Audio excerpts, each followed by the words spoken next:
যেদিন আমার বিয়ে হয় ওই দিন রাতেই আমি ওনাকে বলে দিই যে আমি অন্য কাউকে ভালোবাসি। উনি চুপ করে সোফায় বসে পড়েছিল, একটিবারও এসে বিছানায় আমার পাশে বসেনি, একবার জিজ্ঞাসাও করেনি তবে কেন তার ঘরের বউ হয়ে আসলাম। আমি আবার বলেছিলাম ঘুমের মাঝেও আমাকে টাচ করার চেষ্টা করবেন না। উনি মনে হয় কথাটিতে রেগে যান, উঠে এসে আমার সামনে দাঁড়ান। ওনার চোখগুলো লাল হয়ে আছে, আমি ভয় পেয়ে যাই। হঠাৎই উনি বিছানায় হাঁটু গেড়ে বসে বলতে শুরু করে, ওই, আপনি কি মনে করেছেন আমাকে?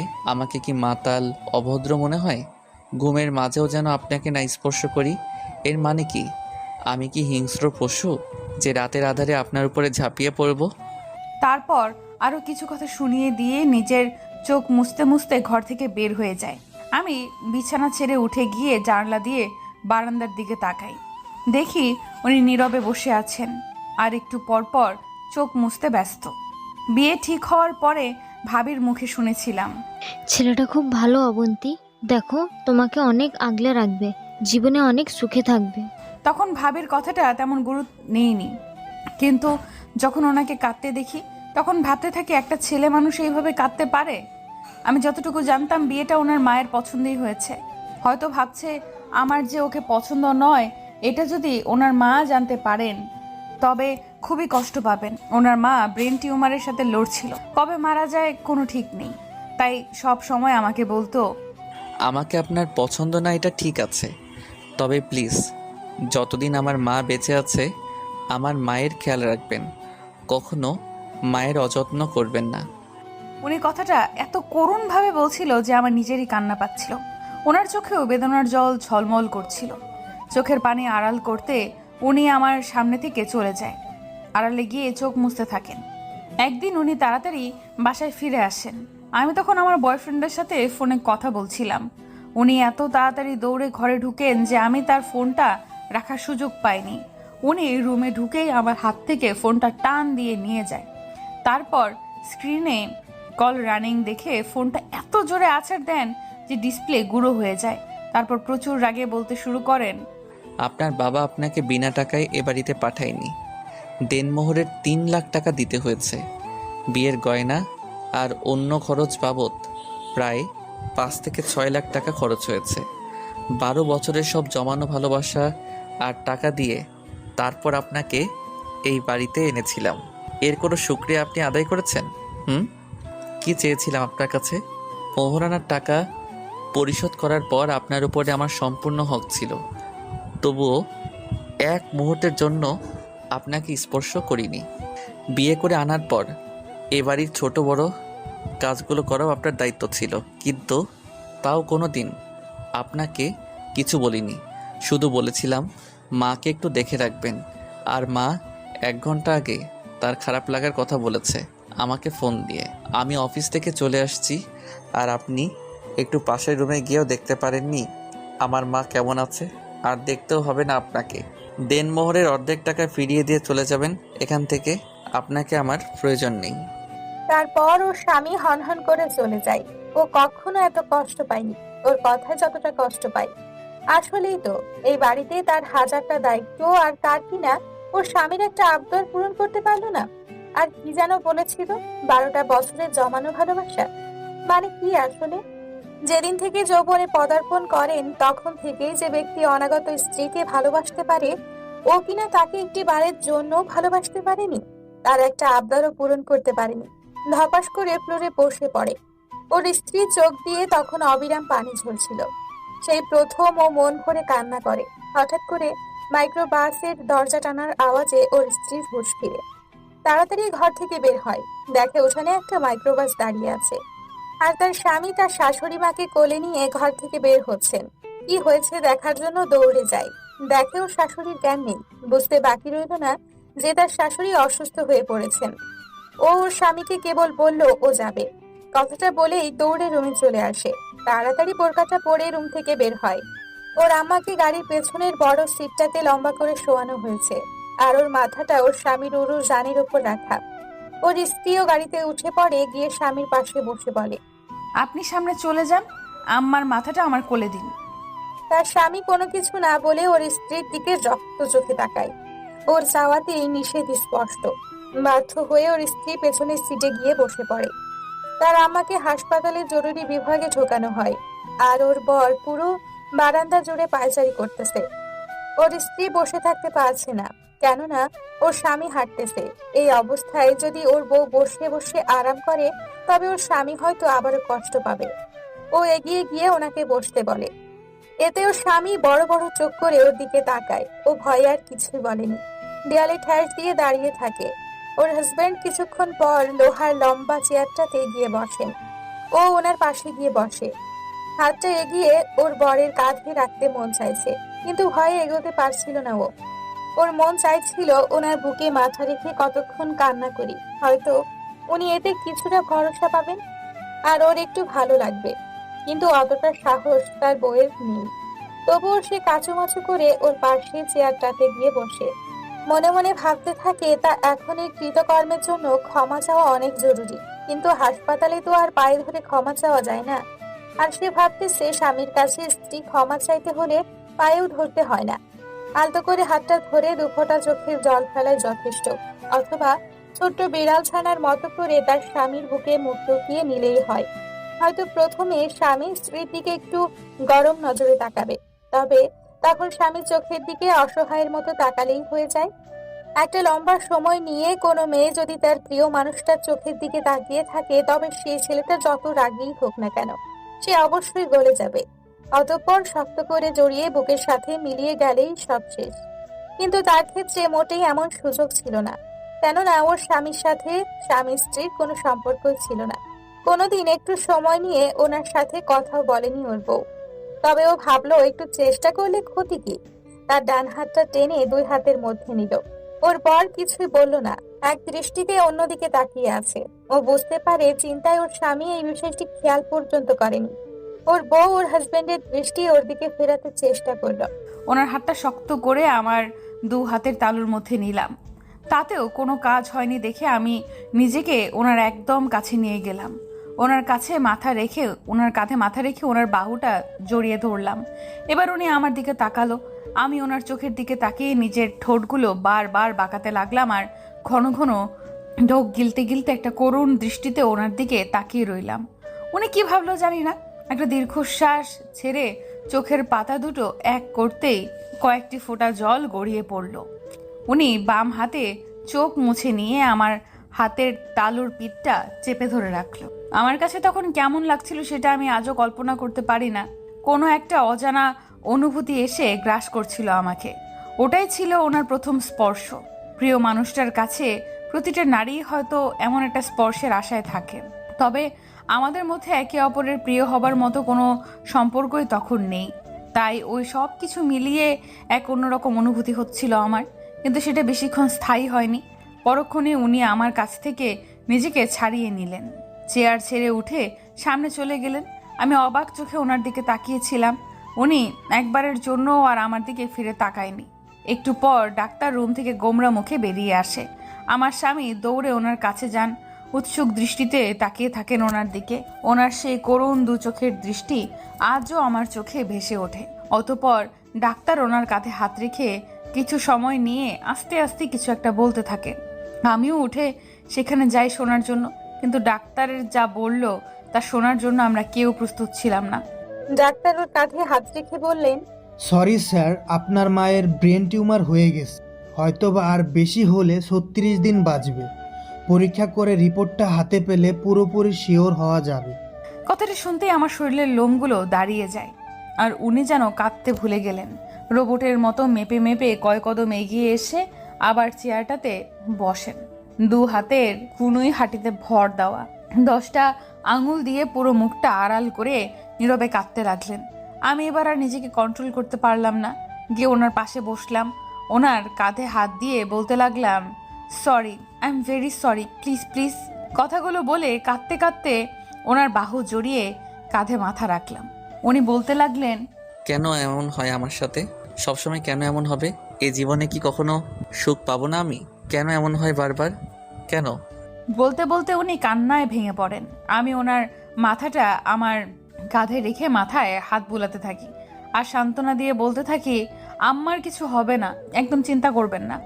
হঠাৎ ওর বর ওকে ধাক্কা দিয়ে উঠে পড়েন। ওর বউ এগিয়ে যায় ওর সাথে সাথে। তার মায়ের জ্ঞান অনেক আগেই ফিরেছে, কিন্তু খুব শীঘ্রই পৃথিবীর মায়া ত্যাগ করবে হয়তো। তখন রাত প্রায় 12টা। তার শাশুড়ি আম্মাকে নিয়ে বাসায় আসতে আসতে প্রায় 1টা বেজে যায়। ওর বর নিজে হাতে ওর আম্মাকে খাইয়ে দিয়ে ঘুম পাড়িয়ে ওর রুমে চলে আসে। রাত প্রায় 1:30টার দিকে ওর বউয়ের একবার ঘুম ভেঙে যায়। দেখে ওর স্বামী সোফায় নেই, ঘরের দরজা খোলা। ও উঠে গিয়ে ওকে খুঁজতে থাকে। অবশেষে ছাদে গিয়ে ওকে পায়। দেখে দেয়ালে ঠেস দিয়ে বসে বসে কাঁদতেছেন। ও খুঁজে পায় না উনি এত কাঁদেন কি করে। একটা ছেলে যে এত কাঁদতে পারে ওকে না দেখলে বোঝাই যায় না। ওর স্ত্রী বলল, হয়তো সে ছেলেবেলাতেই বাবাকে হারিয়েছে, সারা জীবন সংগ্রাম করে আসছেন একা একা। জীবনের পথ চলাতে মা একমাত্র সঙ্গী ছিল, আর তিনিও ছেড়ে যাবেন এই ভাবনায় এত কান্না। ওর বউ ওর পাশে গিয়ে বসতেই ও কান্না থামিয়ে চোখ মুছতে ব্যস্ত হয়ে পড়লো। তারপর বলতে লাগলো, এত রাতে ছাদে এসেছেন কেন? যান ঘরে গিয়ে ঘুমান। ওর স্ত্রী কোনো কথা বলেনি, তাই ওর বড় আর কিছুই বললো না, ওভাবেই বসে রইলো। ওর দিকে আরেকটু এগিয়ে গেল, তার হাতটা জড়িয়ে ধরে মাথাটা ওনার কাঁধে রাখলো। আর ওর স্বামী সাথে সাথেই উঠে অন্যদিকে চলে গেল। ও আবার ওর পাশে গিয়ে দাঁড়িয়ে রইলো। ওর বউয়ের মন চাইছিল একবার ওর বুকে মাথা রেখে চোখের জলে ওর স্বামীর বুকটা ভিজিয়ে দিতে। এতে যদি ওর বউকে ক্ষমা করেন, সেই ভাবনা থেকেই ওকে জড়িয়ে ধরলো। ওকে হালকা ধাক্কা দিলেন ওর বর। ও আরো জোরে জড়িয়ে ধরলো ওর বরকে। জোরে ধাক্কা মেরে ওকে সরিয়ে দিলেন। ওর স্ত্রী আবার এগিয়ে গিয়ে ওকে জড়িয়ে ধরে। ওর স্বামী এবার ওকে ধাক্কা মেরে সরিয়ে দিয়ে হাত উঁচিয়ে ওকে থাপ্পড় দিতে নেয়। আবার হাতটা গুটিয়ে নিয়ে সরি বলে চলে যায় সে। সিঁড়ি ঘরের কাছে গিয়ে দেয়ালে ড্রিম করে একটা ঘুষি মারে ওর বর। ও বুঝতে পারে ওর বর ওকে থাপ্পড় দিয়ে যে রাগটা কমাতে চেয়েছিলেন সেটা দেয়ালে ঘুষি দিয়ে কমানোর চেষ্টা করেছেন। ও চাঁদের আলোতে খোলা ছাদে বসে কাঁদতে থাকে।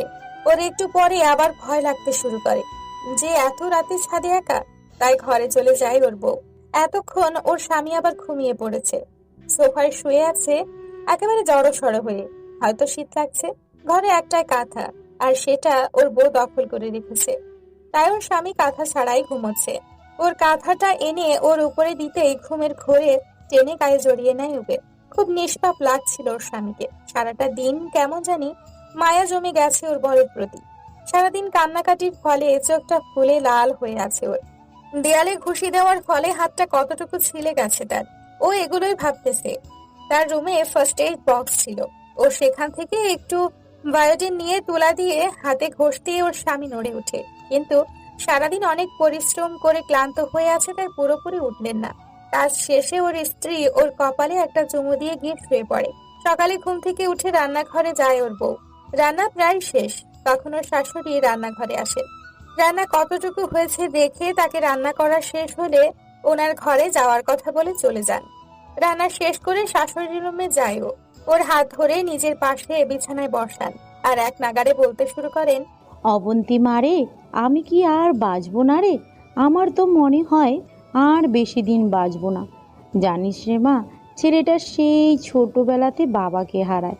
জানিস, সেই অল্প বয়সেই কষ্ট করে কাজ করে আবার পড়ালেখাও করে। আমাকে লোকে কত জোর করে বিয়ে দেওয়ার জন্য আমি না করে দিই। ছেলেটাকে নিয়েই বেঁচে থাকি। ছেলেটা আমার আদরের চেয়ে কষ্টও বেশি পাইছে। বাপ মরার পরে এলাকার লোকের আদরও পায় না, আবার আমার বাপের বাড়ির আদরও পায় নাই। তারপরও কোনো দিন বলে নাই আমি কষ্টে আছি। আমি যখন যা চাইছি তাই দিয়েছে। যেদিন তোকে দেখতে পাই অনেক ভালো লাগে তোকে। ছেলেটা একবারও বলেনি আমি আগে দেখে তারপর আমার মত জানাবো। শুধু বলছিল, মা তুমি যা ভালো বুঝো তাই করো, আমার কিছু বলার নেই। তারপর তো তুই এই বাড়ির বউ হয়ে আসলি, আমি তোকে তুই তুই করে বলি, তাই রাগ করিস না আবার। তুই তো আমার মেয়ের মতোই। আমার ছেলেটাকে একটু দেখে রাখিস, কোনো সময় কষ্ট দিস না রে মা। ছেলেটা আমার জীবনে আদর পায়নি, তুই একটু আদর দিয়ে আগলায় রাখিস, দেখবি তোকে মাথায় তুইলা রাখবো। আমার জন্য কান্দিস না, আমি তো বুড়া হইয়া গেছি। বুড়া মানুষ তো মরণ লাগবেই, কত জোয়ান মানুষই মইরা যায়। আমি ওনার হাজারটা কথার বিপরীতে কি বলবো কোনো ভাষা পাইনি সেদিন। ওনাকে আমি জড়িয়ে চিৎকার করে কাঁদতে থাকি। আমি আমার নিজের মাকেও কোনো দিন এত আপন করে পেয়েছি কিনা জানি না। উনি আমার মাথায় হাত বুলিয়ে বলছিল, পাগলি মাইয়া, কান্দোস কেন? বুইরা মানুষের লাইগা কাঁদলে কি হইব? তুই খালি আমার পোলাডারে দেখা রাখিস। তারপর আমার কপালে একটা চুমু দিয়ে দেয়। তার বদলে আমিও ওনাকে শক্ত করে জড়িয়ে ধরি। নিজের মায়ের থেকেও বেশি আপন তখন ওনাকে মনে হচ্ছিল। সেদিনের পর থেকে ওর স্বামীকে সব সময় মনমরা দেখতো। এর কিছুদিন পর ওর স্বামী ওকে একটা ফোন কিনে দেয়। ও আবারও সেই পুরাতন সিমটা ইউজ করা শুরু করে। একদিন ওর স্ত্রীর বয়ফ্রেন্ড ওকে রাতের বেলায় কল দেয় আর নানান কথা বলা শুরু করে। কবে স্বামীকে ডিভোর্স দিবে, এতদিন কেন ফোন দেয়নি, কেন ফোন অফ ছিল, দুনিয়ার সব কথা বলছিল ওর বয়ফ্রেন্ড। ও আবারও বর্তমানকে ভুলে ওর সাথে কথা বলায় ব্যস্ত হয়ে পড়ে। আবার ওর বয়ফ্রেন্ডের কথা ভাবতে থাকে। প্রায় আধা ঘন্টা কথা বলার পর হঠাৎ ঘরে কারো আসার শব্দ পায়। তাই ওর বউ ফোনটা না লুকিয়ে পেছনের দিকে ঘুরতেই দেখে ওর স্বামী অফিস থেকে ফিরেছে। ওর বর ওর ফোনে কথা বলার ব্যাপারটা দেখে ফেলে, কিন্তু কোনো রিয়াক্ট না দেখিয়ে শুধু কাপড় চেঞ্জ করে ঘর থেকে বেরিয়ে যায়। ওর স্ত্রী আবারও তার সাথে নিয়মিত কথা বলতে থাকে। ওর বয়ফ্রেন্ডের প্রতি আবারও মায়া বেড়ে যায়, কেননা এমনিতে তাদের রিলেশন সেই কলেজ লাইফ থেকে প্রায় 2.5 বছর। ওর স্বামী ফোনে কথা বলার সময় প্রায়ই দেখে ফেলতো, কিন্তু কিছুই বলতো না। এভাবে প্রায় 19 দিন চলে যায়। একদিন সকালবেলা ঘুম থেকে উঠেছে, হঠাৎই ওর শাশুড়ি আম্মা কেমন যেন করতে থাকে। তাড়াতাড়ি হাসপাতালে নিয়ে যায়। ডক্টর বলে দেয় বাড়িতে নিয়ে যান, ওনার সময় একদম শেষ হয়ে আসছে। যা কিছু চাই নিয়মিত দিয়েন, হয়তো আর 1-2 দিন আছে সময়। ওই দিন দুপুরে বাড়ি চলে আসার পর থেকে ওর বউ ওর স্বামীকে আর ঠিক মতো খেতে দেখেনি। সারাক্ষণ মুখ ভার করে রাখতো, ঠিক মতো কথাও বলতো না। ওই দিন রাতে তার শাশুড়ি তার বৌমাকে ডেকে বলে, অবন্তী মারে, এদিক আয় তো। আমি বললাম, আম্মা বলেন, কি বলবেন? উনি বলতে শুরু করেন, শোন মা, তোকে আমার পছন্দেই বিয়ে করেছি, এটা তুই মনে হয় জানোস। তারপরও আবার বলি শোন, আমি আমার ছেলের কাছে এখন পর্যন্ত যা চাইছি ও সবটুকু চেষ্টা করে তা জোগাড় করে দিয়েছে। কখনো আমাকে অভাব ছুঁতে দেয়নি। আমি তো তাকে কিছুই দিয়ে যেতে পারলাম না রে। অতঃপর আমার শাশুড়ি যা বলে তা শোনার জন্য আমি একটুও প্রস্তুত ছিলাম না। শাশুড়ির কথা শুনে আমার হাত পা হিম হয়ে যায়। হতভম্ব হয়ে গুটিসুটি হয়ে বসে থাকি খাটের এক কোণে। তবে সব জানে। আমার শাশুড়ি না থেমে আবারও বলতে থাকে, শোন, তোকে কয়টা কথা বলি।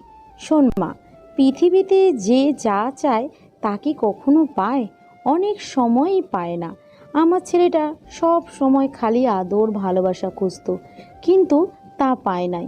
বড় হয়েও আমার পায়ে মাথা রাখা ঘুমাতো। জানিস, ও জমানো টাকা দিয়ে এটা ওটা কিনে লুকিয়ে রেখে দিত, কিন্তু আমি ঠিকই দেখে ফেলতাম। আর ওই জিনিসগুলা আর কারণ না, হবু বউয়ের জন্যই হয়তো রাখতো। ওর তো আর কোনো বোন নেই, তা আমি ঠিকই বুঝতাম। তুই ওর ঘরের কাঠের আলমারির নিচে দিকে ডয়ারটা খুলে দেখিস, অনেক কিছু জমাইছে তোর জন্য। দেখ, আমি ঠিকই বুঝতেছি হয়তো আজ রাতটাই আমার শেষ রাত। তারপর এই বাড়িতে তুই আর ও। কত ভাবতাম 2-1টা নাতি নাতনি থাকবো, বাড়িতে ঘরগুলো আবার ভরে যাব। কিন্তু দেখ, তা দেখার কপাল আমার নেই। আর এই জীবনে কষ্ট করছি মনে হলেও আবার বুঝি যে ছেলেটা আমারে কোন কষ্টে রাখে নাই। কিন্তু আমি পারলাম না রে, আমি পারলাম না ছেলেটারই একটু সুখে রাখা যাইতে। পোলাটা আমার রাইতে ছাদে উঠা একলা একলা কান্দে। আমি দেখেও লুকায়া যাই, যেন আমারে না দেখে। ও যদি জানতে পারে যে আমি তোদের এই ব্যাপারটা জানি, তাহলে ও খুব কষ্ট পাইব। তোরে আর কোনো কিছু কমু না, আমারে মাফ কইরা দিস।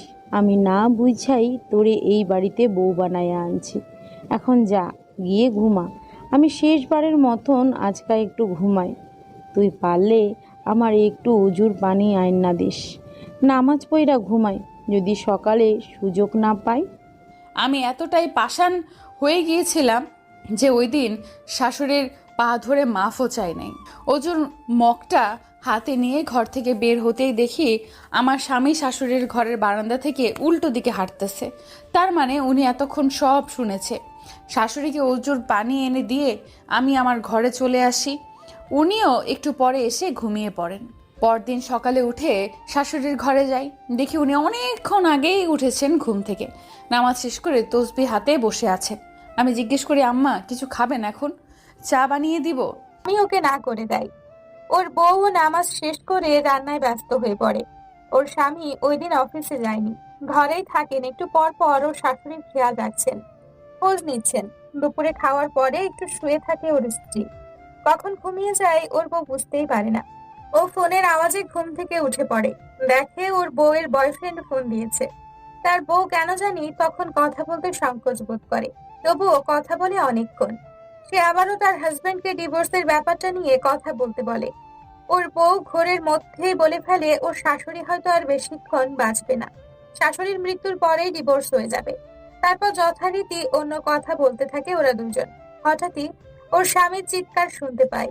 ওর বউ ফোন ফেলে রেখে দৌড়ে বাইরে যায়, দেখে ওর স্বামী শাশুড়ির ঘরে। ও ঘরে ঢুকতেই যা দেখে তাতে ওর শিরা উপশিরা হিম হয়ে যায়, ওর শরীরের লোমগুলো দাঁড়িয়ে যায়। ওর স্বামী ও শাশুড়িকে জড়িয়ে ধরে কাঁদতেছেন। ওর শাশুড়ি তখন আর পৃথিবীতে নেই। ওর বউ ওর শাশুড়ির ঘর থেকে বের হয়ে আসে। ওর কানে একটা কথাই বারবার বাজতে থাকে, তুই তো আমার মেয়ের মতোই, আর কোনোদিন কেউ হয়তো ওকে অত আপন করে নিবে না। ভাবতেই চোখ বেয়ে পানি ঝরতে থাকে ওর। ওর বউ রুমে এসে বাড়িতে ফোন দিয়ে কাঁদতে কাঁদতে তার ভাবিকে শাশুড়ির মৃত্যুর কথা বলে। প্রায় ঘন্টা দুয়েক পরেই তার বউয়ের বাবার বাড়ির অনেকেই চলে আসে ওর স্বামীর বাসায়। ওর বউ বলতেছে, আব্বু আমার স্বামীকে সান্ত্বনা দিতে থাকে, আর ওর স্বামী কেবল অসহায়ের মতো এক দৃষ্টিতে তাকিয়ে থাকেন ওর শাশুড়ির লাশের দিকে। আসরের নামাজের পরে জানাজা হয়, তার শাশুড়িকে দাফন করে এসে ওর সোজা ওর শাশুড়ির রুমে চলে যায়। ওর স্বামী আবার কান্নাকাটি শুরু করে দেয়। ওর বউ কি করবে কিছু মাথায় আসছিল না। শেষে তার ভাবি ওর স্ত্রীকে তাগাদা দেয় যে ও গিয়ে স্বামীকে সান্ত্বনা দেয়।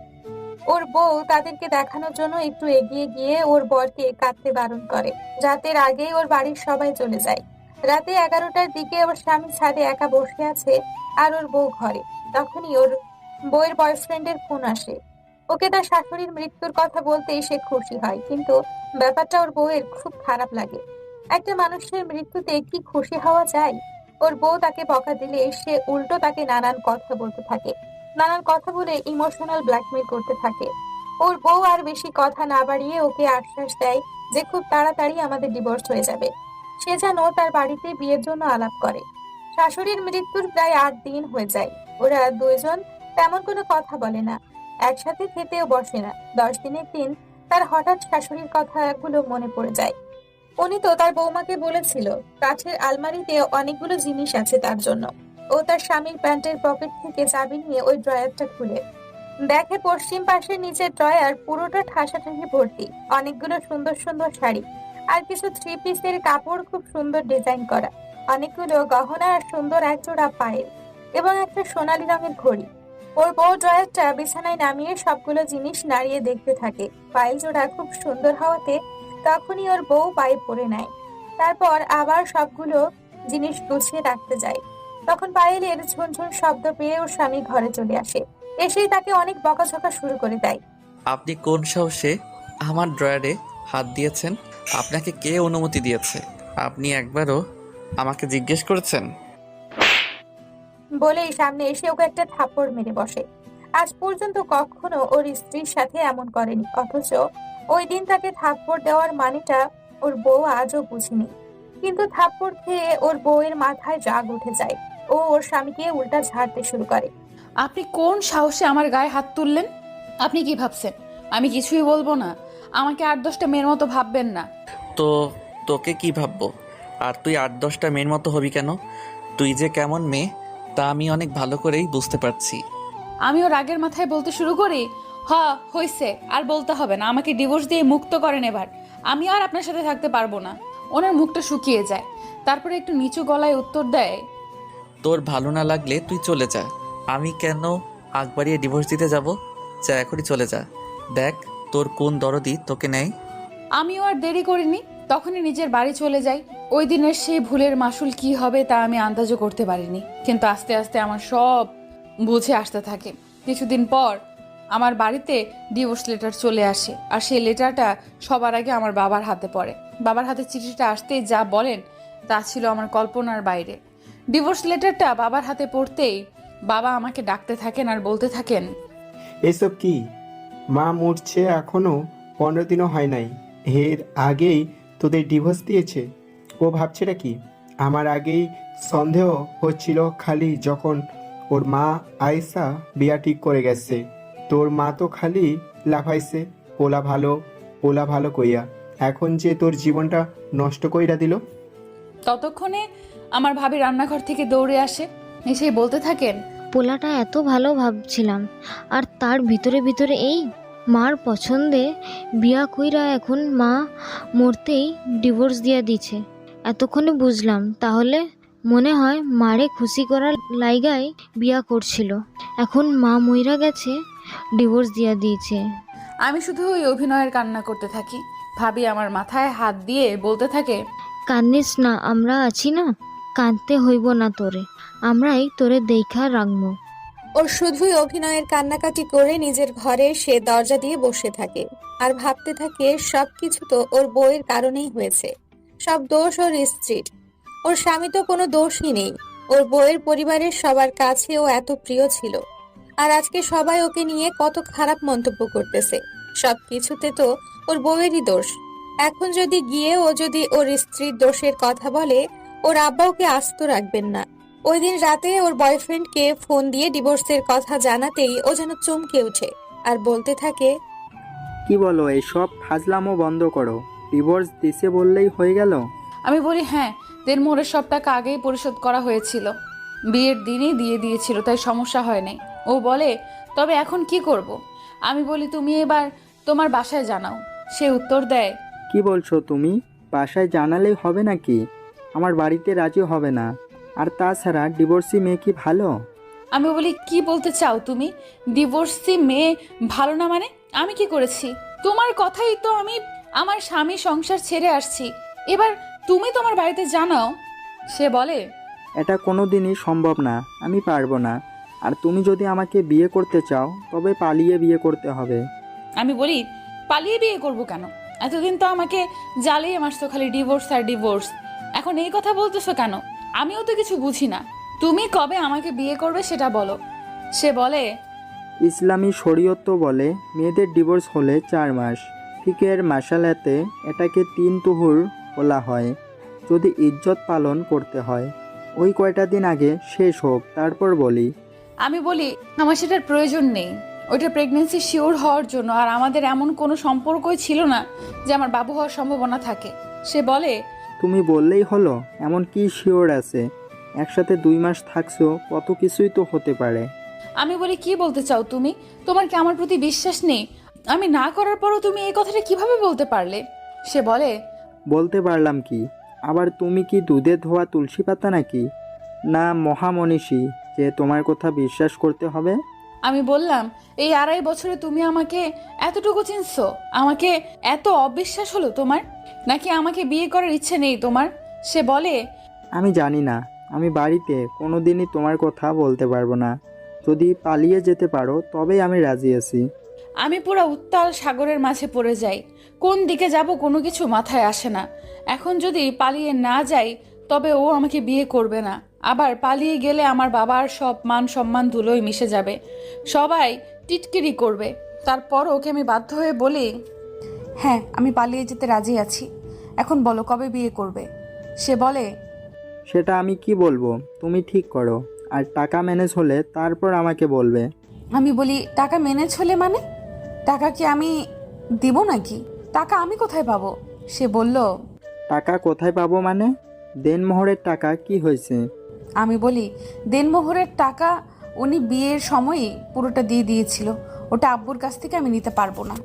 সে বলে, নিতে না পারলে বিয়ে হবে কি করে? আমি একটা টাকাও খরচ করতে পারবো না, আমার কাছে কোনো টাকা নেই। আমি বলি, কি বলছো তুমি এইসব? তোমার কাছে যদি বিয়ে করার মতো টাকাই না থাকে, আবার বাড়িতেও জানাতে না পারো, তবে আমার সংসার ভাঙলে কেন? সে বলে, আমি তো ভাবছিলাম দেনমোহরের 2-3 লাখ টাকা পাবা, ওইগুলো দিয়েই হবে। আমি বলি, তুমি ইজ্জত পালনের কথা জানো, তবে এটা জানো না স্ত্রী নিজে ডিভোর্স দিলে ওইটা খোলা তালাক বলে। এতে স্বামীর টাকা দিতে হয় না, উল্টো স্বামীকে ওই টাকা দিয়ে তালাক নিতে হয়। তুমি কেন তবে শুধু শুধু আমার সংসার ভাঙলে? দেখো, যা হওয়ার হয়ে গেছে, তুমি আবার চলে যাও।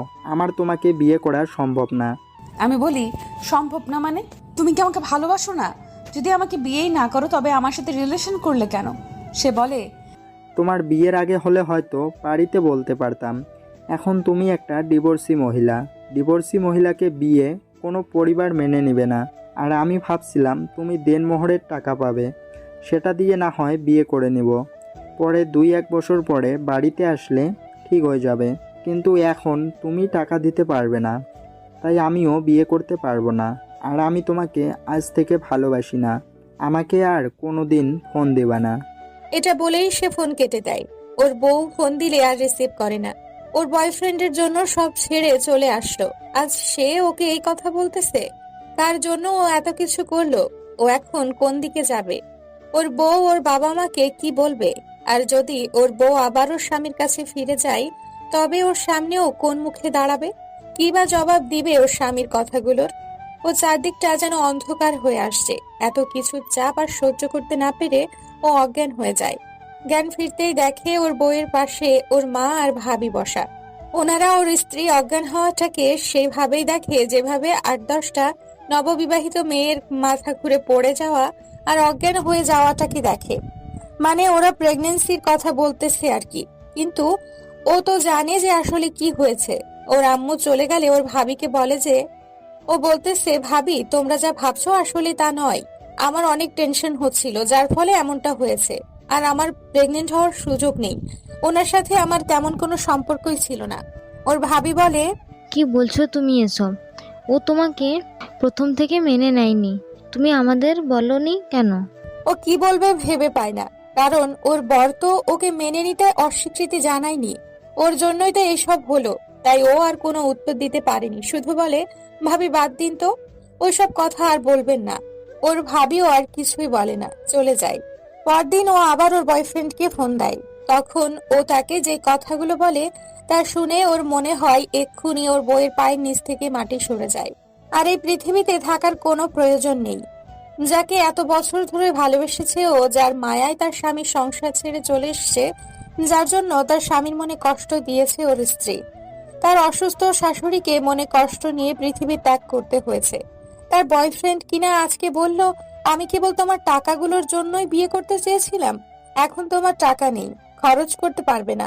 আমিও তোর টাকা কোথাও পাবো না, আর বিয়েও করতে পারবো না। আর বাড়িতে আমি একজন অবিবাহিত ছেলে হয়ে যদি একটা ডিভোর্সি মেয়েকে বিয়ের কথা বলি, তবে আমার বাবা আমাকে ত্যায্য পুত্র করতে পারেন। ওর বয়ফ্রেন্ড বলে, আমি তোমাকে বিয়ে করতে পারবো না, আর ভালোবাসি না।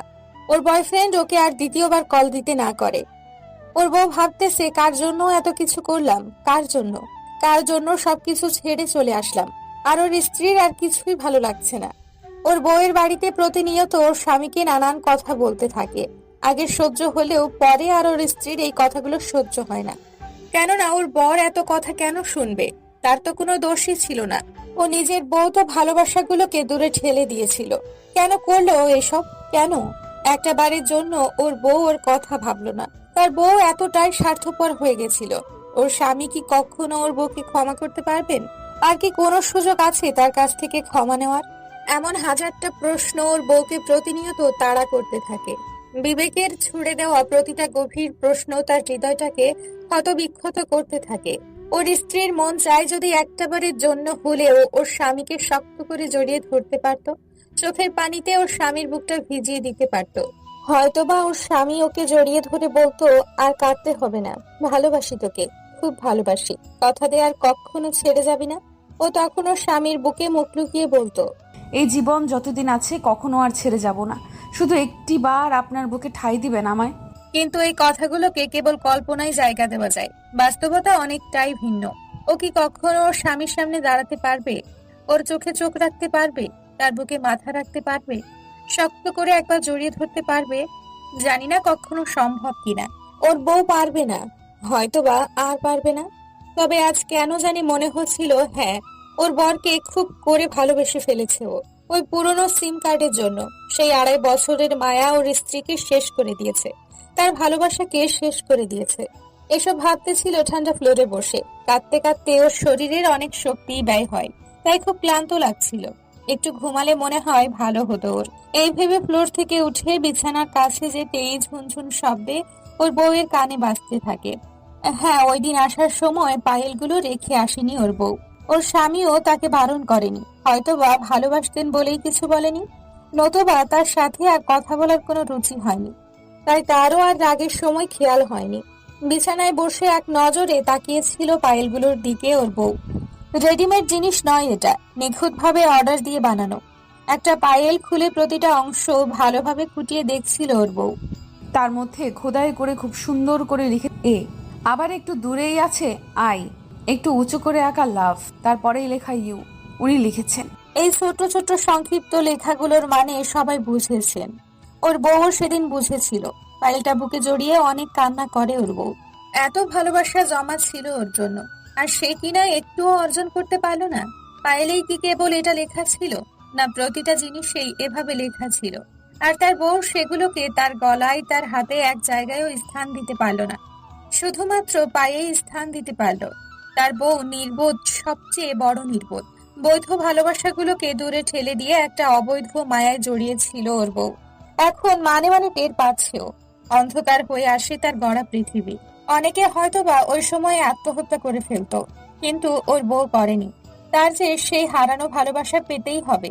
এই পৃথিবীতে যদি নাও পায়, পরের জগতে হয়তোবা পাবে। আর যদি আত্মহত্যা করে, তবে তো আর কোনো জগতেই তার স্ত্রী সেই ভালোবাসা পাবে না। সেই চিন্তায় বেঁচে ছিল। প্রতিদিন ভাবতে থাকে ওর বরকে একটু ফোন দেয় অন্তত, কিন্তু সাহসে কুলোয় না তার। ও পারে না ফোন দিতে। এভাবে প্রায় 13 দিন কেটে যায়। তার মনে হয় আরো বেশি দিনও হতে পারে। একদিন রাতে খেতে বসেছে, তখন একটা মেসেজ আসে ওর বউয়ের কাছে। ও খাওয়ার শেষ করে আর সেটা দেখতে মনে থাকে না। পরে রাতে ঘুমানোর আগে ফোন হাতে নিয়ে মেসেজটা দেখে। মেসেজটা তার স্বামীর নাম্বার থেকে এসেছে। ও তাড়াতাড়ি সেটা পড়তে উঠে বসে। অনেক বড় একটা মেসেজ। কি রেখে কি পড়বে তার বউ বুঝতে পারে না। অবশেষে শুরু থেকে খুব মনোযোগ সহকারে পড়তে শুরু করে। কেমন আছো? আশা করি খুব ভালো আছো। আমি কেমন আছি তা বললেও চলবে। আজ আম্মু মৃত্যুর 40 দিন হলো। যদিও এই দিন হিসেবে বিশেষ কোনো কিছু নেই, তবুও আমি এই দিনটা একটা বিশেষ দিন ধরে নিয়েছিলাম। ইসলামী শরীয়তে 40 খুব প্রশংসনীয়, তাই আর কি। আমি ঠিক করে রেখেছিলাম আম্মুর মৃত্যুর 40 দিন পর্যন্ত তোমাকে সময় দিব, কিন্তু তুমি এই দিনগুলোর মাঝে একটাবারের জন্যেও যোগাযোগ করনি। কি দোষ করেছিলাম? না হয় রাগের মাথায় একটা থাপ্পড়ি দিয়েছিলাম। কই, এতদিন তো কিছু বলিনি। তোমার এত অনিয়মের পরেও কিছু বলিনি, কিন্তু যেদিন শুনি যে আম্মু সব জেনে গেছে, ওই দিন থেকে আমার রাগ চলে আসে। তবু তোমাকে এই কয়দিনের সময় দিয়েছিলাম। খুব ভালোবাসতাম তোমাকে, খুব খুব, তাই সহজেই ভুলতে পারিনি। তুমি নিজে যদি ডিভোর্সটা দিতে, তবে তোমার বাড়িতে অনেক সমস্যা হতো, তাই বাধ্য হয়ে আমি ডিভোর্স দেই। আজ প্রায় 22 দিন হয়ে গেছে তুমি চলে গেছো।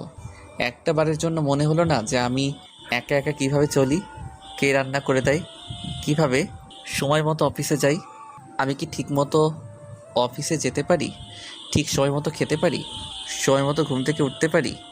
একটা বারের জন্য জানতে মন চাইলো না আমি বেঁচে আছি না মরে গেছি? তারও খোঁজ নাওনি।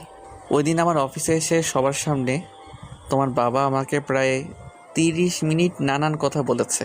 কতটা অপমান করেছে সবার সামনে। একটা বারও আমি ওনার দিকে মুখ তুলে তাকাতে পারিনি। একবারও বলিনি যে আমি কিছুই করিনি, আপনার মেয়ের জন্য এসব হয়েছে। বললে হয়তো তুমি অনেক কথা শুনতে, লোকে তোমাকে খারাপ ভাবতো, তুমি অনেক বকা খেতে। তাই ওই দিন তোমার নামে কোনো অভিযোগ করতে পারিনি। কেন জানো? বড্ড ভালোবাসতাম যে তোমাকে।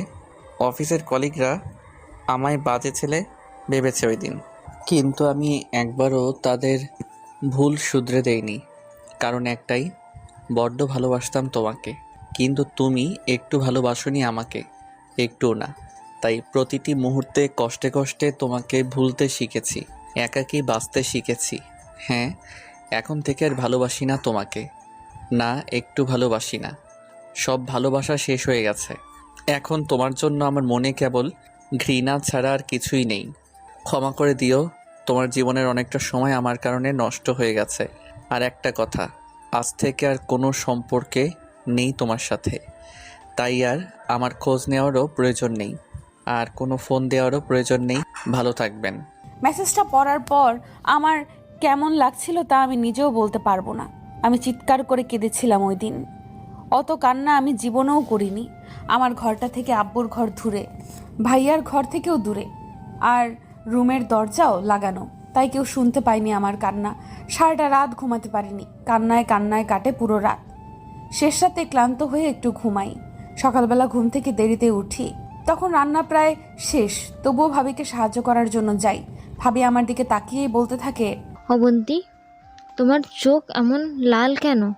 ঘুমাওনি ঠিক মতো? আমি বলি ভাবি, ঘুম হয়নি বেশি। ভাবি বলে, তোমাকে বলছি না কান্নাকাটি করবে না। যে কিনা 3 মাসের বউকেই ডিভোর্স দিয়ে দেয়, তাও মা মরার 15 দিনের মাঝেই ওই রকম বাজে লোকের জন্য কান্নার কোনো মানেই হয় না। আমরা আছি না, কোনো টেনশন করবে না। আমি বলি ভাবি প্লিজ ওনাকে কিছু বলবেন না। ভাবি রাগে ফুলতে ফুলতে বলে, এত দরদ উতলায়া পড়তাছে এই সব হারামির জন্য। কিসের দরদ এত? আমি শুধু বলি ভাবি প্লিজ এখন কিছু বলো না, রাতে তোমার সাথে কথা আছে। সবাই ঘুমালে তারপর আমার রুমে এসো। ভাবি বলে, আচ্ছা ঠিক আছে, যাও এখন গিয়ে ভালো করে হাত মুখ ধো, চোখ যেন লাল না থাকে। আমি এসে হাত মুখ ধুয়ে নেই ভালো করে, যেন আব্বু আম্মু লাল চোখ না দেখে। রাতে খাওয়ার পরে সবাই যখন ঘুমিয়ে যায় তখন ভাবি আমার রুমে আসে। আমি ভাবিকে আস্তে আস্তে সব বলি। কথা শেষ হতেই ভাবি জল জল চোখে আমার দিকে তাকিয়ে থাকে, আর হঠাৎই জোরে একটা থাপ্পড় লাগিয়ে দেয় আমার গালে। আমি হতভম্ব হয়ে গালে হাত দিয়ে দাঁড়িয়ে থাকি। কথা শেষ হতেই ভাবি আমাকে একটা থাপ্পড় মারে। আমি গালে হাত দিয়ে কাঁদতে থাকি, আর ভাবি আমাকে বকতে থাকে। তুমি এটা কি করছো? স্বামী হাজারটা দোষ করলেও যেখানে মাটি কামড়ে পড়ে থাকতে হয়, কথাটা ছোট থেকে শুনে আসছি। বারবার বুঝিয়ে ঠিক করতে হয়, আর সেখানে তুমি কিনা ছি অবন্তী, এটা তুমি কি করলে? আব্বা আমার যদি জানতে পারে কি হবে একবার ভেবে দেখো নি। আব্বা হার্টের রোগী, তিনি এসব শুনলে কি একটা অবস্থা হবে ভেবেছো একবার? এই তোমার ভাইয়া যে তোমাকে এত বকাঝকা করে, এরপরেও কি এখানে আছি না? আর তুমি কিনা কোনো কারণ ছাড়াই স্বামীর সংসার ছেড়ে টেরে চলে আসছো। ওই দিন আব্বা জামাইকে এতগুলো কথা শুনিয়ে আসছে, এখন কোনো মুখে তুমি জামাইয়ের সামনে যাবে? আর আব্বা কি কোনোদিন ও জামাইয়ের সামনে যেতে পারবে? আমি কিছু জানি না, এখনো সময় আছে। কয়েকদিনের মাঝে যেভাবে পারো জামাইকে বুঝিয়ে চলে যাও, নয়তো পরে আর যেতে পারবে না। আর যেই 5-7 দিনের আছে এর মাঝেই চলে যাও, নয়তো পরে সারা জীবন পস্তাতে হবে। আমি ভাবিকে জড়িয়ে ধরে কাঁদতে থাকি, কেননা আমি কি করব তখন আমার মাথায় কিছুই আসছিল না। আমি কেবল কান্নাকাটি ছাড়া আর কিছুই করতে পারছিলাম না। ভাবি আমাকে সান্ত্বনা দিয়ে বলে, এখন আর কেঁদেই কি হবে? যা করার তা তো করেই ফেলছো। আমার তোমার ভাইকে বুঝিয়ে বলবো, দেখি কি হয়। আমি ভাবিকে বারবার না করতে থাকি। ভাবি ভাইয়ার যেই রাগ আমাকে আস্ত রাখবে না। ভাবি বলে, তা কি আব্বাকে বলবো এখন যাতে স্ট্রোক করতে পারে? আমি বলি ভাবি না না, আব্বুকে ভুলেও বলা যাবে না। সব কিছু যদি ঠিক হয় তবেই আব্বুকে বল। ভাবি বলে, তা দেখো, আগে তুমি কথা বলে যদি ঠিক না হয় তবে না হয় তোমার ভাইকে বলবো। তারপর ভাবি চলে যায়। আমি ওনাকে ফোন দিই, কিন্তু ফোন ঢুকে না। আমার নাম্বারটা হয়তো ব্লক করে রেখেছে। আমি ভাবির ফোন নিয়ে ফোন দিই। 3-4 বার রিং হওয়ার পরে উনি ফোন ধরে। সালাম দিয়ে কেমন আছেন বলতেই উনি উত্তর দেয়, আলহামদুলিল্লাহ। কে বলছেন? আমি আমতা আমতা করে বলি, আমি অবন্তী। উনি বলেন, কেন কল দিছেন? আমি উত্তর দেই, কথা ছিল একটু, সময় হবে আপনার? উনি বলেন, আমার কোনো সময় নেই, আর একবারও কল দিবেন না। আমি কিছু বলতে পারি না, শুধু কাঁদতে থাকি। যতই চেষ্টা করি কান্না থামাতে, কিন্তু থামাতে পারি না। উনিও ওপাশ থেকে কল কেটে দেন। তখন পৃথিবীতে নিজেকেই সবচেয়ে বেশি অসহায় মনে হচ্ছিল। নিজের পায়ে নিজেই কুড়ুল মারলাম। পৃথিবীর সব সুখ হয়তো আমার জন্য অপেক্ষা করছিল।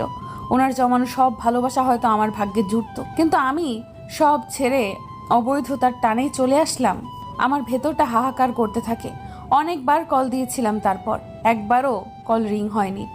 ওনার মনে হয়তো বা অভিমানগুলো তীব্র আকার ধারণ করেছে। কষ্ট পেতে পেতে ভেতরটা শক্ত হয়ে গেছে। আমার জন্য হয়তো বা শুধু ঘৃণাগুলোই অবশিষ্ট আছে। বাধ্য হয়ে পরের দিন নায়িকা মানে অবন্তীর ভাইয়াকেই জানাতে হয় ব্যাপারটা। অবন্তী আর তখন কিছুই করার ছিল না। অবন্তীর স্বামীর নাম অর্ণব। অবন্তী আর বোঝাতে পারল না। এতটুকু জ্ঞান অবন্তীর হয়ে গিয়েছিল। অবন্তীর ভাইয়াকে কথাটা জানাতেই ওই দিন রাতেই বাড়িতে আসে। ওর ভাইয়া যখন অবন্তীর সামনে দাঁড়ায়, ওর ভাইয়ার দিকে তাকাতে পারে না ভয়। এমনিতেই অবন্তীর ভাইয়া অনেক রাগী। তার উপর অবন্তী যেই অপরাধ করেছে এর কোনো ক্ষমা নেই। ভয় পাচ্ছে তার ভাইয়া ওকে মারবে না তো। সেই ভয়ে অবন্তী আগে ওর ভাইয়াকে জড়িয়ে ধরে কাঁদতে থাকে। এতে করে তার ভাইয়া ওকে আর মারতে পারেনি, কিন্তু কথা শুনিয়েছে প্রচুর তাকে। কেন এরকম একটা কাজ করেছে ও? তারা কি কখনো অবন্তীর খারাপ চেয়েছিল কিনা, যার ফলে ওর এই ভুল কাজটা করতে হয়েছে? অবন্তী কোনো জবাব দিতে পারেনি সেই সময়। পরে অবন্তীর ভাইয়াই ওর মাথায় হাত বুলিয়ে বলে, একটা মাত্র বোন তুই, তোর কষ্ট আমি সহ্য করতে পারবো না। অর্ণব আমার বোনের স্বামী, ওর কাছে না হয় আমার একটু ছোট হতে হবে, তবু তোর জীবনটা তো আমি নষ্ট হতে দিতে পারি না। তার আগে তুই একটা কথা বল, আর কোনোদিন তুই কোনো প্রকার ভুল কাজ করবি না? অর্ণব আমার কথার বাহিরে একটা কাজও করবে না, সেটা আমি ভালো করেই জানি। আর যদি করিস তবে মনে করবি যে তোর ভাই আর নেই, তুই আর জীবনেও আমার সামনে আসতে পারবি না। অবন্তী কি উত্তর দিবে বুঝতে পায় না। ভাইয়াকে জড়িয়ে কাঁদতে কাঁদতে বলছিল, আমি কোনোদিনও তোমার অমর্যাদা হতে দিব না ভাইয়া, তুমি আমাকে ক্ষমা করে দিও ভাইয়া। আমি তখন স্পষ্টভাবে ভাইয়ার চোখেও পানি দেখতে পাচ্ছিলাম। ভাইয়েরা যতই রাগী হোক না কেন, ছোট বোনগুলো যে তাদের কলিজা সেটা আমি ওই দিনই বুঝতে পারি। আমিও অঝরে কাঁদতে থাকি আর বলতে থাকি, ভাইয়া আই এম সরি ভাইয়া। ওর ভাইয়া ওকে কিছু বলতে পারেনি। অবন্তী চোখ মুছিয়ে দিয়ে বলে, তুই যে আমার কলিজা, তোর কান্না আমার সহ্য হয় না, আর কাঁদতে হবে না। অর্ণবকে আমি খুব ভালো করেই চিনি, সব ঠিক হয়ে যাবে। ওর ভাইয়ার কথা শুনে অবন্তীর কান্না থামেনি, বরং বেড়ে গিয়েছিল। কিন্তু ওই কান্নাটা ছিল খুশির। ওর ভাইয়ার মুখ থেকে ওর প্রতি ভালোবাসার কথাটা শোনা। পরদিন শনিবার, অবন্তীর স্বামীর অফিস বন্ধ, এটা অবন্তী জানতো। সকালবেলায় অবন্তীর ভাইয়া ওকে নিয়ে অবন্তীর স্বামীর বাড়িতে যায়। দরজায় নক করার কিছুক্ষণের মাঝে ওর স্বামী মানে অর্ণব দরজা খুলে দেয়। অর্ণবের মুখটা কেমন শুকিয়ে গেছে। ঘামার তো মুখটা দেখে বুঝতে পারছিল ও রান্না করছিল। অর্ণব অবন্তীকে দেখেই আবার মুখ ঘুরিয়ে দরজা বন্ধ করে দিতে নাই, কিন্তু পরবর্তীতে ওর বউয়ের ভাইকে দেখে আর দরজা লাগাতে পারেনি। ওরা দুজন ঘরে ঢুকে পড়ে। ওর ভাইয়া অবন্তীকে দূরে যেতে বলে। তারপর ওনার হাত ধরে কি সব যেন বলছিলেন, অবন্তী কিছুই শুনতে পায়নি। কিন্তু সঙ্গী হয়ে এভাবে ছোট বোনের জামাইয়ের হাত ধরে আকুতি করে কথা বলায় অবন্তীর স্বামী বেশ লজ্জা পাচ্ছিল। এটা অবন্তী বেশ ভালো করেই বুঝতে পারে। কথা শেষ করে অবন্তীর ভাইয়া এক মুহূর্ত দেরি না করে হন হন করে বেরিয়ে যায়। ওর ভাইয়া চলে যেতেই অর্ণব অবন্তীর সামনে এসে দাঁড়ায়। কিছুক্ষণ কি যেন ভাবতে থাকে, তারপর ঠাস করে অবন্তীর ডালে একটা থাপ্পড় লাগিয়ে দেয় আর বলেন, মেয়েদের মুখের উপরে মারা নিষিদ্ধ, তারপরও মারলাম। কেন আসছেন আবার? কেন আসছেন? আপনার কোন দরদিনা আছে? গেলেন না তার কাছে? কেন আসছেন এইখানে? কি দরকার ছিল আসার? আজকে আপনার জন্য ভাইয়াকে এইভাবে আমার সামনে দাঁড়াতে হয়েছে। আমি কি জীবনেও আর ভাইয়ার দিকে তাকাতে পারবো? ভাইয়াই বা লজ্জায় আমার সামনে আসতে পারবে? আব্বা সেই দিন এতগুলো কথা বলে গেছে আমাকে, এখন আমি কি করে আব্বার সামনে যাব? আর আব্বা জীবনে আমার সামনে দাঁড়াতে পারবে? আমি তাকালেই তো অপমানিত হবেন। কি ভাবছেন কি নিজেকে? পৃথিবীতে একমাত্র আপনিই সব বুঝেন, আর কেউ কিছু বুঝে না। আপনাকে আর কোনোদিনও এই ঘরে আনার ইচ্ছে ছিল না আমার। শুধু ভাইয়ার দিকে তাকিয়ে আমি কিছু বলতে পারিনি। তবে মনে রাখবেন, আসছেন, এ বাড়িতে থাকেন, কোনো সমস্যা নেই, কিন্তু ভুলেও আমার কোনো খাদেমদারি করতে আসতে হবে না। এতদিন যেমনভাবে চলে আসছি বাকি দিনও চলতে পারবো। অতঃপর অবন্তীকে কিছু বলার সুযোগ না দিয়ে রান্নাঘরে চলে যায়। অবন্তী যে জীবনে কি জিনিস হারিয়েছে তা তখনই বুঝতে পারে। কত আদর, আহ্লাদ, ভালোবাসা হয়তো ওর জন্য ছিল, কিন্তু ক্ষণিকের ভুলে অবন্তীর সব হারিয়েছে। বাবা মার সামনে অবন্তী অপরাধী হয়ে গেল। অবন্তীর ভাইয়াকে ওর জন্য নিজের ছোট বোনে জামাইয়ের কাছে ছোট হতে হলো। আর ওকে এত ভালোবাসতেন তিনি, সেও অবহেলা করে চলে গেলেন। তবুও অন্য কেউ হলে হয়তো বা আর কোনো দিনও এ বাড়িতে মাথা গোজার ঠাঁইটুকুও পেত না, কিন্তু অর্ণব তো তবুও ওকে অন্তত ঠাঁই দিয়েছে, তাতেই ও খুশি ছিল। ওই দিনের পর থেকে আর কখনো ওর ভালোবাসাটুকু পায়নি, কখনো সুযোগ পায়নি ওর বুকে একটু মাথা রাখার। ঘুমের মাঝেও একবারের জন্য জড়িয়ে ধরতে পারেনি, একটিবারের জন্যও কাঁধে মাথা রেখে কাঁদতে পারেনি। অর্ণব বিছানায় ঘুমাতো না ওর স্পর্শ পাবে বলে, সেই আগের মতোই সোফাতেই ঘুমিয়ে পড়তো। কতবার চেষ্টা করেছে ও ফ্লোরে বসে অন্তত অর্ণবের হাতে মাথা রেখে ঘুমাতে পারেনি। তখনও ঘুম থেকে উঠে ধমকাতে একটুও দেরি করেনি ও। কতবার চেষ্টা করেছে ও পা ছুঁয়ে ক্ষমা চাইতে, কিন্তু একটিবারের জন্যও অর্ণব শুতে পর্যন্ত দেননি। অবন্তীর ভেতরে কষ্টগুলো পাহাড়ের মতো বিশাল হতে থাকে। প্রতিনিয়ত চোখের পানি ঝরিয়ে ও কষ্ট কমাতে পারেনি। মাঝে মধ্যেই মাঝরাতে উঠে চুপ করে ফ্লোরে বসে থাকতো, এক দৃষ্টিতে ওর ঘুমন্ত চেহারার দিকে তাকিয়ে থাকতো। ও বলে কত সুন্দর একটা মুখ ছিল আগে, অবন্তী যাওয়ার পর একদম শুকিয়ে গেছে। অবন্তী ভাবছে কখনো রান্না করেনি সে, ওই কটা দিন কি খেয়ে বেঁচে ছিল তা আল্লাহ তাআলাই ভালো জানেন। ওভাবে কখনো ঘন্টার পর ঘন্টাও বসে থাকতো, চোখ থেকে পানিগুলো গাল বেয়ে বেয়ে পড়ে গলা পর্যন্ত ভিজিয়ে দিত ওর। অবশেষে ক্লান্ত হয়ে আবারও ঘুমিয়ে যেত অবন্তী। একদিন রাতে অর্ণব অফিস থেকে ফিরতে খুব দেরি করছিল, টেনশনে ওর বুক শুকিয়ে আসছিল। অতঃপর প্রায় 10টার দিকে বৃষ্টিতে ভিজতে ভিজতে বাড়ি ফিরে অর্ণব। সারা শরীরের কাপড় ভিজে একাকার, একদম কাক ভেজা হয়ে কাঁপতে কাঁপতে ঘরে ঢুকে তাড়াতাড়ি কাপড় পাল্টে কোনো রকমে কটা খেয়ে কাঁথা মুড়ি দিয়ে সোফায় শুয়ে পড়ে। রাতে প্রচুর জ্বর আসে, আধ ঘুমে গোঙাতে গোঙাতে আবল তাবল বকতে থাকে। ও ঘুম থেকে উঠিয়ে কাঁধে ভর দিয়ে সোফা থেকে কোনো রকমে বিছানায় নিয়ে আসে। শরীর জ্বরে পুড়ে যাচ্ছে যেন। মাথার নিচে পলিথিন দিয়ে মাথায় প্রায় 2 বালতি পানি দিয়েছে। তারপর জ্বর কিছুটা কমে আসে।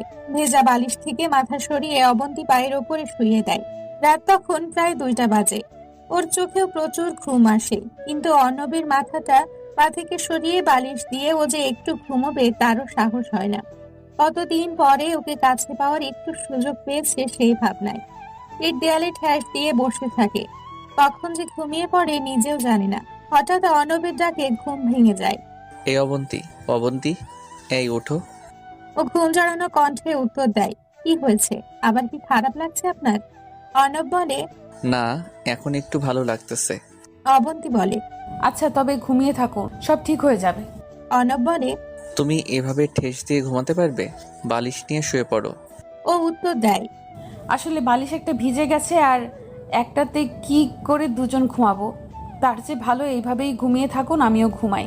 আর কোনো কথা না বলে ও উঠে বালিশ নিয়ে শুয়ে পড়ে। আর একটু পরে অবন্তীকে টেনে শুয়ে দেয়। ও এমনিতেই বসে বসে ঘুমিয়েছে, আর ঘুমও ভালো হয়নি। ঘুমে চোখ বন্ধ হয়ে আসছে ওর। তার বিছানায় মাথা রাখতেই অবন্তী ঘুমে তলিয়ে যায়। সকালে ঘুম থেকে উঠে নড়তে পারে না ও, তখনও পুরোপুরি সকাল হয়নি। অবন্তী নিজেকে আবিষ্কার করে ওর বুকে। একটা মাত্র বালিশে অর্ণব শুয়ে আছে, আর ওর হাতের ওপর শুয়ে আছে ও। ও ডান হাতের উপরে অবন্তীর মাথা, আর বাম হাত দিয়ে ওকে জড়িয়ে ধরে আছে। তখন ওর যে কতটা ভালো লেগেছে ও বলে বোঝাতে পারবে না। খুশিতে ওর কান্না চলে আসতে থাকে। ও কোনো রকমে মাথাটা অর্ণবের দিকে ঘুরিয়ে ওর বুকে মুখ রেখে আবার ঘুমানোর চেষ্টা করে, কিন্তু বিভিন্ন ভাবনা ওকে ঘুমোতে দেয় না। তাই বেড়াল ছানার মতো গুটি মেরে সজাগ হয়ে শুয়ে থাকে। উঠতে মন চায় না, কিন্তু বেশি দেরি হলে আবার নামাজ কামাই হয়ে যাবে ওর। আর অর্ণবকে যদি নামাজের জন্য না ডেকে দেয় তবে হয়তো আবারও রাত করতে পারে। তাই কোনো রকমে ও ছাড়িয়ে নিয়ে অজু করে এসে ওকে ডেকে দেয়। কিন্তু রাতে জ্বর থাকার কারণে হয়তো উঠতে কষ্ট হচ্ছিল অর্ণবের। খালি বারবার হুম হুম করে আবারও ঘুমিয়ে যাচ্ছে। ও অর্ণবের কপালে চুমু দিয়ে কানে কানে বলে, এই যে এত ঘুমালে হবে, নামাজ পড়তে হবে না? উঠুন, নামাজ পড়ে তারপর আবার মন চাইলে ঘুমাবেন। এবারও ঘুম থেকে উঠে তাড়াতাড়ি গিয়ে ফ্রেশ হয়ে অজু করে আসে। দুজনে একসাথে নামাজ শেষ করে। নামাজ শেষ হতে অর্ণব বলে, 2 রাকাত নফল নামাজ পড়ে নাও। অবন্তী ওর কথা মতো নফল নামাজ পড়ে নেয়। তবে নামাজ শেষে বুঝতে পারে এটা হলো সেই নামাজ যা 2 প্রান্তের দুজন একসাথে হওয়ার শুকরিয়া স্বরূপ আদায় করে। ওই দিনের পর থেকে ও কিছুটা ভালোবাসা পায়। কিছুটা বলতে ওকে আগের মতো অতটা অবহেলা করতো না। অবহেলা কমে গেছে ঠিকই, কিন্তু আজও অবন্তী ভালোবাসাটা পায়নি। ও সঠিক জানে না কবে পাবে। হঠাৎ বাস ড্রাইভার হাত ব্রেক করতে সামনের দিকে ঝুঁকে পড়ে অবন্তী আর অপরিচিতা। নিজেদেরকে তাড়াতাড়ি সামলে নেয় তারা। এতক্ষণ ধরে ঝিম ধরে অবন্তীর কথাগুলো শুনতে থাকা অপরিচিতা বলে, আপু, তবে এখন আমার কি হবে? আমিও যে বড় একটা ভুল করে ফেলেছি। শোনো অপরিচিতা বোন, এখন তোমার বয়স সবেমাত্র 18 হয়েছে। হয়তো তুমি মনে করছো সেই কলেজ লাইফের রিলেশনটা অনেক মজার ছিল, সে অনেক ভালোবাসতো। আরে বোকা মেয়ে, সে যদি তোমাকে ভালোবাসতো তবে একবারের জন্য হলেও তো তোমার পরিবারে বলতে পারতো, অথবা তার পরিবার থেকে কাউকে পাঠাতে পারতো। সে কিন্তু কিছুই করেনি। আর একটা কথা শোনো, স্কুল কলেজ লাইফে কেউ কেউ রিলেশন কেন রাখে জানো? কেউ কেউ কেবলমাত্র একটু ফোনে গল্প করার জন্য আর কলেজে স্কুলে টাইম পাস করার জন্যই রিলেশন করে। আবার কেউ কেউ রিলেশনে জড়ায় তার ওই উঠতি বয়সের চাহিদা মেটানোর জন্য। একটাবার লুকিয়ে খোঁজ নিয়ে দেখো, তোমার অবর্তমানে সে হয়তো বা আরেকটা রিলেশনশিপে জড়িয়ে গেছে, আবার নতুন করে কাউকে বলছে তোমাকে ছাড়া আমি বাঁচবো না। তুমি হয়তো বা এখন আমাকে বলবে, আমি যে তোমাকে এত জ্ঞান দিচ্ছি, আমি কেন তবে ওই ভুলটা করেছিলাম? আসলে আমার ওই ভুলের কারণে শিক্ষা হয়েছে বলেই তো তোমাকে আজ বোঝাতে পার। ভুল থেকেই তো সবাই শিক্ষা নেয়। এই বলে অবন্তী অপরিচিতাকে বোঝাতে লাগলো। অপরিচিতা বলে উঠল, আপু, আমি যেমন 2 বছরের সম্পর্কের মায়ার জড়িয়ে গেছি, সে কি জড়িয়ে যায়নি? অবন্তী বলে, হ্যাঁ, এটা ঠিক বলেছ। একসাথে চলার ফলেই অনেক মায়া জন্মায়, ভালোবাসা জন্মায়। প্রথম দেখায় তো কেবল সুন্দর চেহারাটাই ভালো লাগে, কিন্তু একটা কথা মনে রাখবে, 3-4 বছরের রিলেশনশিপের মায়ার চাইতে 3 অক্ষরের কবুল শব্দটার মায়া অনেক বেশি। হুট করেই একজনকে আই লাভ ইউ বলে ফেলা যায়, কিন্তু কবুল শব্দটা উচ্চারণের সময় হৃদয়টা ছিঁড়ে যায়, চোখ থেকে আপনা আপনি পানি ঝরে। সেই পানিটা একদিক দিয়ে সুখের, অন্য দিক দিয়ে বেদনার। তুমি আজকে যদি তোমার স্বামীকে ডিভোর্স দিয়ে বাড়ি চলে যাও এবং ইজ্জত পালন শুরু করে দাও, আমি গ্যারান্টি দিয়ে বলতে পারি, তুমি কালকে হাতের অনামিকা আঙুলটার দিকে তাকিয়ে ভাব, এখানে অনেক যত্নের একটা আংটি ছিল। খেতে গেলে ভাববে সে কি খেয়েছে, না আমার জন্য কষ্ট পেয়ে না খেয়েই ঘুমিয়ে গেছে। ঘুমাতে গেলে ভাববে সে কি ঠিক মতো ঘুমাতে পারছে, নাকি বিছানার দিকে তাকিয়ে আমার কথা ভাবছে। তারপর দিন শেষে পরিসংখ্যান করবে, তুমি তার চাইতে বেশি ভাবছো, তুমি তার চেয়ে কম ঘুমাতে পারছো, তুমিই ঠিকমতো খেতে পারোনি। তখন আবার ভাবতে ভাবতে শুরু করবে, ওই দিন কত কষ্ট করে আলহামদুলিল্লাহ কবুল শব্দগুলো বলেছিলাম, আজ এত তাড়াতাড়ি সব ভুলে চলে এলাম, আমি কি ভুল করিনি? তখন তোমার বুঝে আসবে যে হ্যাঁ, তুমি কি জিনিস পিছনে ফেলে রেখে চলে এসেছো। তখন অনেক দেরি হয়ে গেছে, তুমি আর সেই হারানো জিনিস আগের মতো করে ফিরে পাবেন। অপরিচিতা উত্তর দেয়, আপু, তবে এখন আমি কি করব? আমাকে একটা সঠিক রাস্তা বলে দাও। অবন্তী বলে, আমি এতক্ষণ যা বললাম খুঁজে দেখো, তার মাঝেই তোমার সঠিক রাস্তা। তুমি ওই সব অতীত ভুলে এখন বাস্তবতার চিন্তা করো। এখন তোমার বিয়ে হয়ে গেছে, বিয়ের পরে তুমি যতই অতীত ভাববে ততই তোমার পাপের পাল্লা ভারী হবে। আর তাছাড়া তুমি যদি এখন আবার সেই পুরাতন প্রেমিকের কাছে ফিরে যাও, তুমি কি ভাবছো তুমি সুখী হবে? মোটেও না। ছোট থেকে ছোট ভুলে সে তোমাকে খোঁটা দিবে, তোমাকে একটু ভুলেই শাশুড়ি ননদের খোঁটা শুনতে হবে। তাই যা বলেছি তাই করো, যাও পেছনের সিটে গিয়ে বসো, রাতে অতীত ভুলের জন্য স্বামীর কাছে ক্ষমা চেয়ে নিও, আর সুন্দর করে সংসার শুরু করো। অপরিচিতা একটু চুপ থেকে আবারও বলে, সত্যি যাব আপু? অবন্তী বলে, তো আর কি, যাও পিছনের সিটে যাও, আর আমার জন্য দোয়া করো যেন সব ঠিক হয়ে যায়। অপরিচিতা মুচকি হেসে অবন্তীর পাশ থেকে উঠে 2 সিট পেছনে গিয়ে স্বামীর পাশে বসে। অবন্তীর মুখেও হাসি ফুটে ওঠে, মনে মনে বলতে থাকে, আল্লাহ অবন্তী পেরেছে, নিজে ভুল করলেও অন্যকে ভুল করতে দেয়নি। অবন্তী তাকে বোঝাতে পেরেছে, ও একটা সংসার সুন্দর করে ঠিক করলো। আল্লাহ এই কাজকে উছিলা করে তুমি অবন্তীর সংসারটা ঠিক করে দাও। আল্লাহ তুমি অর্ণবের মনকে পরিবর্তন করে দাও।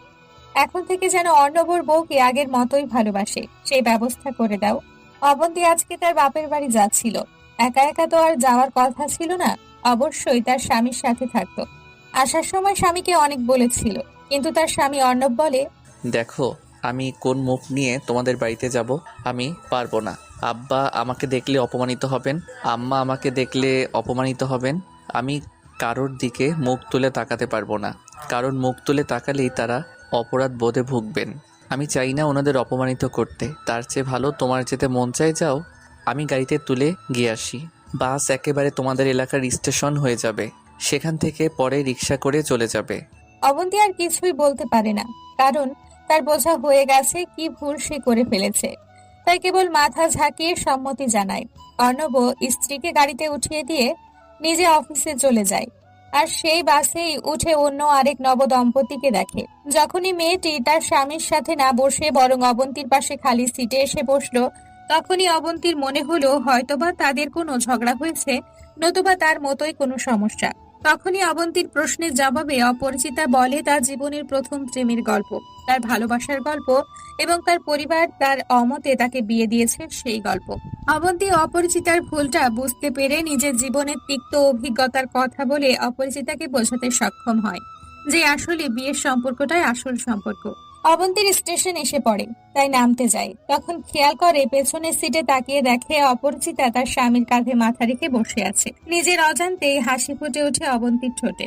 বাস থেকে নেমে রিকশায় উঠে রিকশায় বসে ভাবতে থাকে ও কত কিছু হারিয়ে ফেলেছে।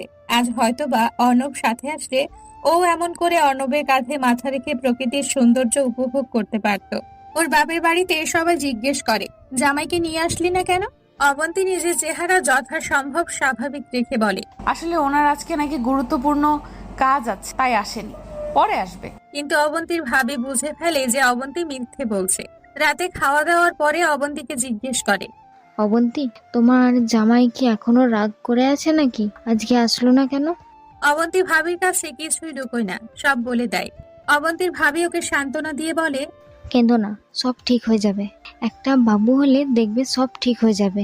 দেখো নাই, তোমার ভাইয়া আগের সাথে কথা কত রাগ দেখাতো, কিন্তু যেদিন শুনেছে আমার বাবু হইব ওই দিন থেকে তো আমি যা বলি তাই শোনে। আগে তরকারিতে একটু নুন কম বেশি হলেই রাগারাগি করতো, আর ওই দিন তরকারিতে ভুলে নুন দেই নাই, কিন্তু চুপচাপ কষ্ট করে খাইয়া নিছে। খাওয়া শেষ কইরা তারপর বলছে এই তরকারিতে নুন মনে হয় কম হয়েছে। পরে তো আমি দেখি যে লবণ দেয় নাই।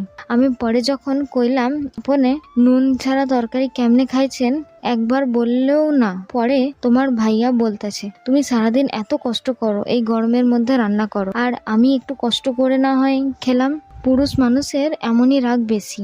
কিন্তু দেখো, বাবু হইলে তখন আর রাগ করতো না। তুমি যা কইবা তাই শুনবো।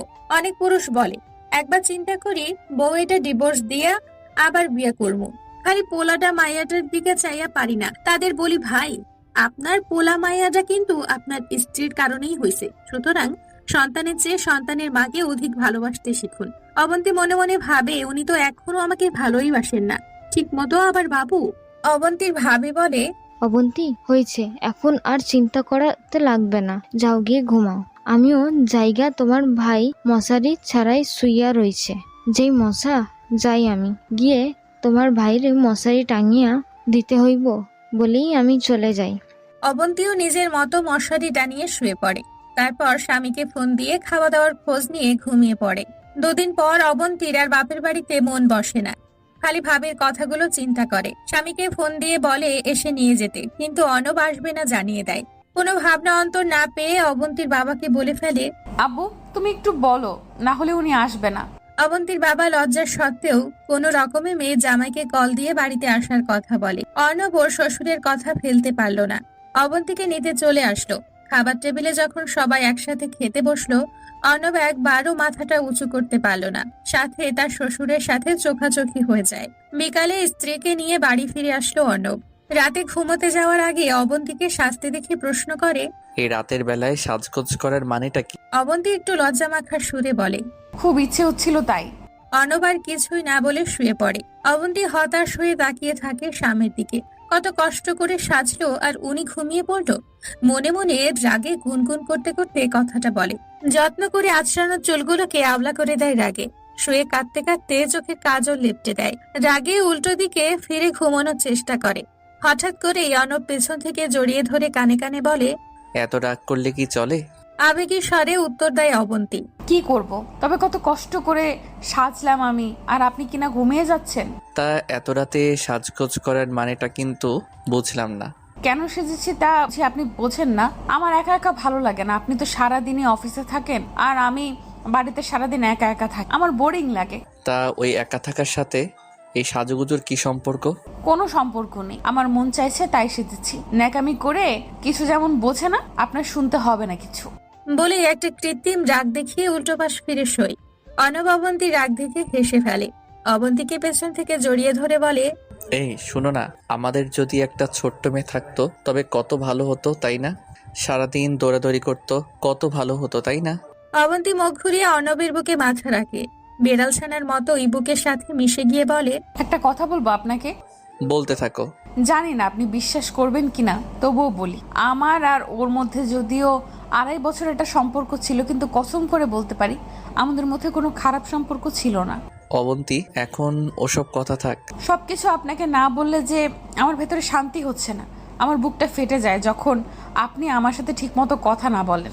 আমি অবশ্যই মানছি আমি যা করেছি তার কোনো ক্ষমা নেই, তবুও বলি প্লিজ বিশ্বাস করুন, আমাদের 8-10টা রিলেশনশিপের মতো আমাদেরটা ছিল না। আমরা অ্যাটলিস্ট কোথাও একসাথে ঘুরতে পর্যন্ত যাইনি। আমার ভুলগুলো আমি অবশ্যই মেনে নিয়েছি, কিন্তু প্লিজ আপনি কখনো আমাকে চরিত্রহীন বলে মনে করবেন না। অবন্তী, চরিত্রহীন কথাটা হয়তো ছোট, কিন্তু এর মানে অনেক বিশাল।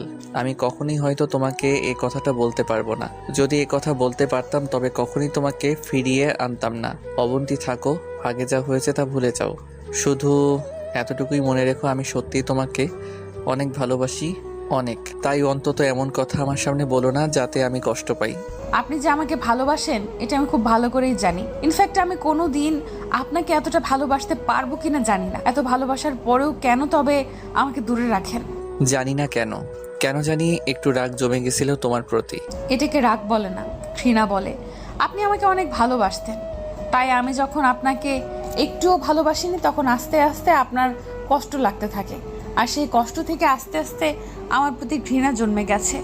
যখনই আমি চাই যে একটু আপনার বুকে মাথা রাখবো, তখনই আমার স্পর্শটা পর্যন্ত আপনার ঘৃণা লাগতে থাকে।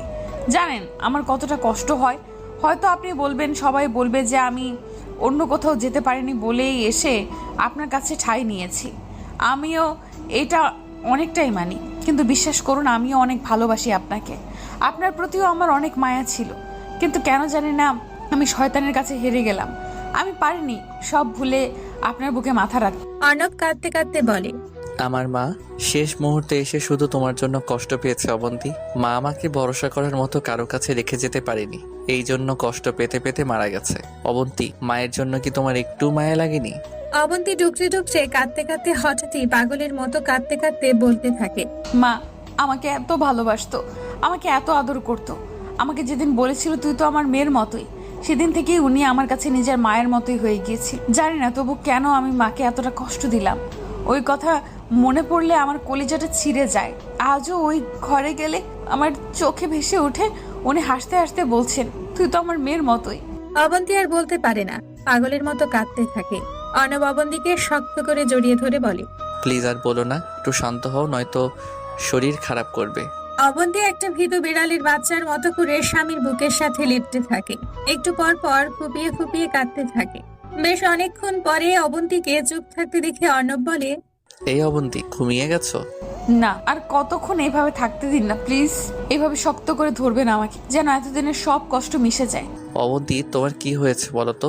আচ্ছা শোনো, আজকে থেকে আর অতীতের কোনো কিছু নিয়ে ভাবতে হবে না, কেমন? আর এই কয়দিনের জন্য দুঃখিত, আর বকা দিব না তোমাকে।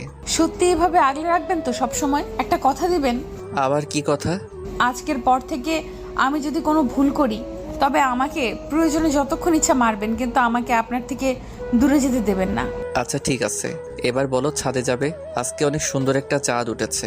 এই চাঁদ সব সময় উঠবে, কিন্তু আমার এখন যতটা ভালো লাগছে এই ভালো লাগা আর কখনো পাবো না। অর্ণব মুচকি হেসে বলে, এভাবেই সব সময় থাকবে তো? যদি আবার কখনো আমাকে ছেড়ে যাও আমি হয়তো বাঁচবো না। সে দিনটা পৃথিবীর ইতিহাসে আর কখনো আসবে না। যতদিন বেঁচে আছি এভাবে পাশে থাকবো, বিনিময়ে শুধু একটু ভালোবাসা দিবেন। অর্ণব আর কিছু না বলে অবন্তীর কপালে একটা গাঢ় চুমু দেয়। অবন্তী যেন তার জীবনের সবচেয়ে বড় কিছু পায়। সে গুটি মেরে আবারও মিশে যায় স্বামীর বুকে। স্বামীর গেঞ্জি দিয়ে চোখ মুছতে মুছতে ভাবতে থাকে এর চেয়ে সুখ আর কি বা হতে পারে। আর আমি কি না অবৈধতায় সুখ খুঁজেছিলাম? সে অর্ণবের কানে কানে বলে, খুব ভালোবাসি, কখনো ছেড়ে যাব না, শুধু এভাবে একটু আদর দিও। পৃথিবীর দু প্রান্তের দুটো মানুষ একত্রে মিলিত হলে হয়তো এভাবেই একে অপরের সাথে জড়িয়ে যায়। তারা তখন চাইলেও একে অপরের থেকে দূরে থাকতে পারে না। কোনো এক অজানা সুতো তাদের বেঁধে রাখতে চায়। হয়তো সেটা সেই 3 অক্ষরের শব্দ কবুল। এই শব্দটা উচ্চারণ করতে যেমন কষ্ট হয়, ঠিক তেমনই এটা ভেঙে আলাদা হয়ে যাওয়াটাও হয়তো কষ্ট। পরিশেষে একটা কথায় বলা যায়, অবৈধতার সুতোই বাধা পড়ার আগে প্রিয়জনদের এই বৈধ ভালোবাসার সুতোই বেঁধে দিতে চেষ্টা করুন। হয়তো তারা এই সুতো ধরেই জীবন কাটিয়ে দিতে পারবে স্বাচ্ছন্দ্যের মাঝে। ভালো থাকুক পৃথিবীর প্রতিটা স্বামী স্ত্রীর বন্ধন, একে অপরের ভরসায় কাটিয়ে দিক